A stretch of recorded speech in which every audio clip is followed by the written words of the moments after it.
So, hello all. Today we are going to discuss a paper presented in Europe's conference. So, the title of the paper is Lifelong Domain Adaptation via Consolidated Internal Distribution, and this presentation is presented via group number 54. Coming to the abstract part of the paper, this paper addresses an algorithm for the unsupervised domain, adaptation, and continuous learning. Continuous learning is nothing but basically incremental learning where model continuously learn and adopt from new data over time. So, the goal of the paper is to learn a distribution shift in the sequentially arriving task such that retaining the past knowledge. The existing UD algorithm basically requires access to the data set from source as well as target domain. So this paper provide basically will be based on considering internal distribution for model generalization and experience replay for overcoming catastrophic forgetting. Here, catastrophic forgetting is a phenomena where ML model forgets about knowledge from previous tasks. Note that this is a very common problem in any neural network using backpropagation because as parameters are optimized on the for the new task, sometimes override from the learned knowledge of the prior task. Coming to the introduction part of the paper, still, whenever there is a domain shift between training and testing data exists, deep neural networks tends to struggle. Thus, the goal of this paper is to develop an algorithm that adopts domain shift using solely annotated data. And also, the model generalized on the current domain is not sufficient as it leads to forgetting the past learned knowledge. So, which is also referred to as catastrophic forgetting. So, coming to the background and some related work. Lifelong UDA settings relies both on unsupervised domain adaptation and continuous learning settings. Now, let's first understand what is unsupervised domain adaptation. It is nothing but a technique to transfer knowledge from source domain to unlabeled target domain. Now, first step, the distribution of source and target domain are aligned without requiring the labeled data in the target domain. So this is achieved by using cross-domain distance minimization. So the first step to do cross-domain distance minimization is basically measure the distribution and discrepancy between the source and target domains using some probability metric. Step 2 is to train an encoder to map out domain and to a shared data space, minimizing the measured cross-domain distance. Step 3 is use this embedding space to train our specific task. Here, note that we are using for using a probability metric, basically we are using positine distance as a suitable metrics because it possesses a property of non-vanishing gradients, and most of the neural networks optimizers are based on gradients. In our paper, we are using slide positine distance, a variant of positine distance called as SWT, slice positine distance. The reason behind using this is because it can be computed efficiently using a closed form solution by empirical samples of the data. Now coming to understanding what is continuous learning. So existing continuous learning method basically uses regularization and experience replay to tackle catastrophic forgetting. So idea behind regularization is to identify network base which contribute more about the past and task, and then finally consolidate them to learn to update our model. In experience replay, we basically identify some important training points that contribute significantly to the learning a task and store them in the memory buffer. Here, the major challenge is identifying the important data points. To solve this issue, the papers relied on consolidating the internal distribution. So some continuous learning algorithms also rely on generative experience replay, where this memory buffer is replaced via some generative probability distribution to generate some synthetic data which is similar to the past task.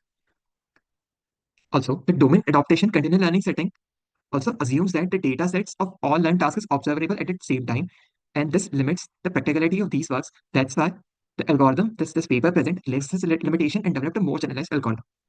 Now, what is our problem statement? So the problem statement is basically, now consider a classification problem in source domain with labeled training dataset as X0 and Y0. Uh, Now this training data is drawn independently from some unknown source distribution, say P0. Now, given this deep neural network F with learnable weights, we can solve standard empirical risk minimization problems as this, where L is some loss function. Here, the large enough training data and complex enough network structure will help our empirical risk minimization model to generalize better on the unseen data. But the challenge in continuous learning is the input distribution may not be non-stationary. Hence, the testing samples will be drawn from a different distribution. So our goal is to update our source trained model continually using solely unlabeled data to avoid over-generalization without forgetting the past. To model the process, we consider a set of arriving target domains with unlabeled data set. So at each time step, we consider some set of unlabeled data sets, say DT. And since these domains are unlabeled, using ARM is not possible. Thus, to address the domain shift and catastrophic forgetting, the base network is decomposed into deep encoders represented via some function P. So this P function map X to some another mapping Z, and a classifier subnetwork which map this Z to our labels 1. At each timestamp, we update the model such that the internal distribution remains stable and the model continues to generalize well on the target domain despite being trained on the source domain labeled dataset. Now, this strategy is extensively used in UDA, but we are constrained on these and our continuous learning. Now, coming to the proposed solution, the solution provided in this paper is based on consolidating the internal distribution learned in the embedding space to retain the model generalization, as we have also seen in the abstract. Now, on learning the initial source domain, the encoder is trained to map the source domain into some multimodal distribution PZ, where each mode represents each input class. Now, The internal learned distribution is represented via some source domain data representation, say phi, xi, and y. Now, we use Gaussian mixture model to estimate this internal distribution, which is represented as Pj equals to summation from j equals to 1 to k alpha j and some Gaussian mu with mu and sigma.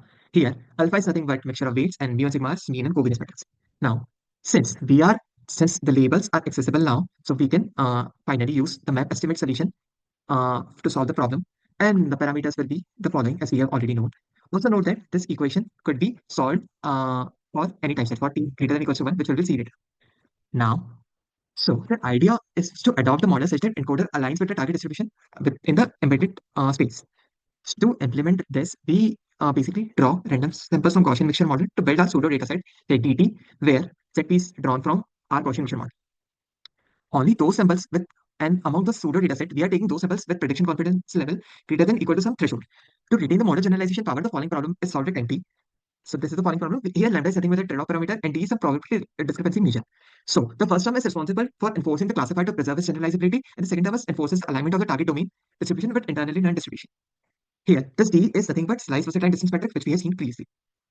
It is also possible to update internal distribution using the pseudo dataset symbol. Here, the one of the but here there is one issue. Solving the following equation definitely helps in generalizing the model in the new domain. But however, catastrophic packaging still remains an untargeted problem because the encoder subnetwork updates the update this discrepancy term unconditionally. Now, to tackle the catastrophic forgetting problem, we are relying on experience replay. So we are taking a small subset of training data and select and store them in the memory buffer, and these samples are replayed during the model training to mitigate catastrophic forgetting. Now, this existence of internal distribution makes using mean of features as a natural choice. Other potential selections could be ring buffer and reservoir sampling. For updating our Gaussian mixture model, basically we use distance of perspective for all data points of some given time instant t corresponding to a cluster mean. That is, this distance is nothing but uh, the distance from mean to a data point, and then we maximize it in its respective class. With the memory budget being say NB samples, we need to select NB by K samples, where K is nothing but total number of class, such that the samples selected have the closest distance to the mean from the buffer store dataset. Now, finally, our updated equation will become this thing. Here, we are introducing an extra fourth term, where this extra fourth term is nothing but helps us to consolidate the internal distribution across all previous tasks. Now, all this process could be easily understood via this simple lifelong domain adaptation agent diagram. This figure is nothing but an architecture and learning procedure for process lifelong UDA framework, which we have discussed. Now, coming to the theoretical analysis of our algorithm, we are doing this analysis using PSE learning framework. PSE learning framework is nothing but probably approximately correct learning framework. This is nothing but a theoretical framework in machine learning that provides mathematical foundation for understanding the learnability concept. Now, so they are considering the set of classifier subnetworks, say H as a hypothesis class in a PSE.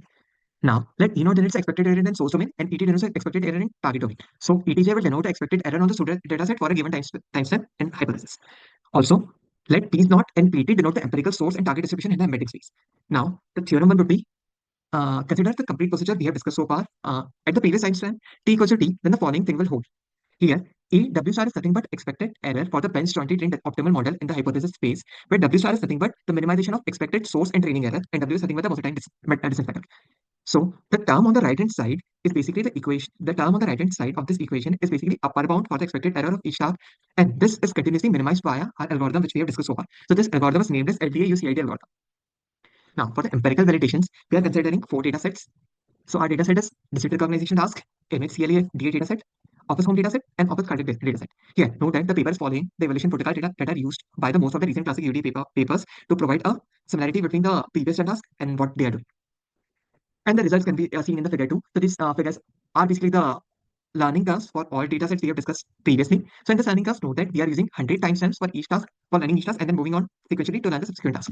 Also note that 10 samples per class per domain has been stored in the memory buffer for the experience replay. So the observation that we have seen, so the first observation is that the domain shift leads to an initial performance drop on the target domain in all tasks we have.